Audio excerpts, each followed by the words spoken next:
ഇനി റെക്കോർഡുകളെല്ലാം പഴങ്കഥ. ഇനി ഒരു റെക്കോർഡും ബാക്കിയില്ല എന്ന് തന്നെയാണ് പറയുന്നത്. ഒരൊറ്റ പേര്, മോഹൻലാൽ.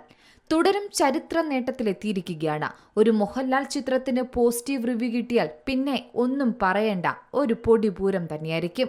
മലയാള സിനിമയിൽ ഇന്ന് വരെ ആരും തൊട്ടിട്ടില്ലാത്ത, ഒരുപക്ഷെ ഇനി ആർക്കും തൊടാൻ സാധിക്കാത്ത റെക്കോർഡാണ് മോഹൻലാൽ സ്വന്തം പേരിൽ എത്തിച്ചിരിക്കുന്നത്. വെറും 2 മാസത്തിനുള്ളിൽ 2 തവണ 200 കോടി എന്ന റെക്കോർഡ്. ഇതിനി അടുത്ത കാലത്തൊന്നും ഇനി ആർക്കും ഇത് എത്താൻ സാധിക്കില്ല എന്ന് ഉറപ്പാണ്. മലയാള സിനിമയിലെ റിയൽ ബോക്സ് ഓഫീസ് കിങ് എന്ന വിശേഷണം അടിവരയിടുന്നതാണ് മോഹൻലാൽ ചിത്രം തുടരുമിന്റെ കുതിപ്പ് എന്ന് വേണമെങ്കിൽ പറയാം.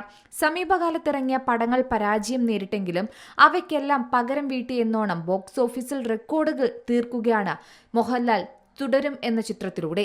അതും വെറും 2 സിനിമയിലൂടെ. എമ്പുരാൻ ഇൻഡസ്ട്രി ഹിറ്റായപ്പോൾ കേരള ബോക്സ് ഓഫീസിൽ ഏറ്റവും കൂടുതൽ കളക്ഷൻ നേടുന്ന ചിത്രമായി മാറിയിരിക്കുകയാണ് തുടരും.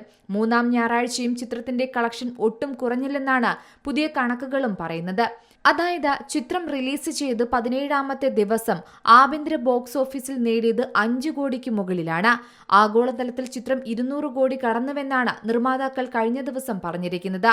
മാത്രമല്ല ചിത്രത്തിന് 65% മുകളിൽ തിയേറ്റർ ഒക്യുപ്പൻസി ലഭിച്ചുവെന്നാണ് പറയുന്ന സൂചനകളിൽ നിന്നും ലഭിക്കുന്നത്. പുതിയ റിലീസുകൾ വന്നിട്ടും തിയേറ്ററിൽ മോഹൻലാൽ ആധിപത്യം തുടരുകയാണ്. ഇതുകൂടാതെ മലയാള സിനിമയിൽ 200 കോടി നേടുന്ന 3ാമത്തെ സിനിമ എന്ന പേരും തുടരും നേടിക്കഴിഞ്ഞു. എമ്പുരാൻ, മഞ്ഞുമൽ ബോയ്സ് എന്നിവയാണ് തുടരും എന്ന ചിത്രത്തിന് മുൻപ് 200 കോടി ക്ലബിലെത്തിയ മലയാള സിനിമകൾ. മലയാളം പതിപ്പിന് പുറമെ ഇപ്പോൾ തുടരുമിന്റെ തമിഴ് പതിപ്പും കളക്ഷൻ കുതിപ്പ് തുടരുകയാണ്.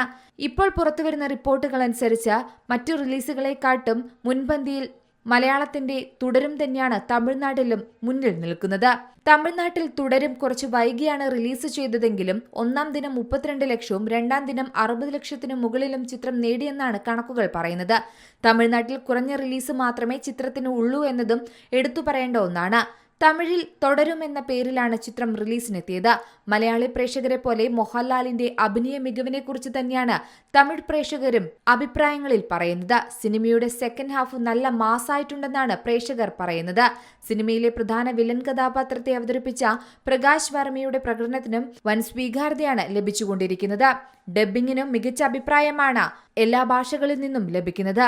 എന്തായാലും 500 കോടി അടിക്കാനുള്ള യാത്രയിലാണ് മോഹൻലാലിന്റെ തുടരും. Entertainment desk, C Malayalam news. പുതിയ വാർത്തകളും വിശേഷങ്ങളും ഇനി വിരൽ തുമ്പിൽ. എല്ലാ ഡിജിറ്റൽ പ്ലാറ്റ്ഫോമുകളിലും ഇപ്പോൾ സി മലയാളം ന്യൂസ് ലഭ്യം.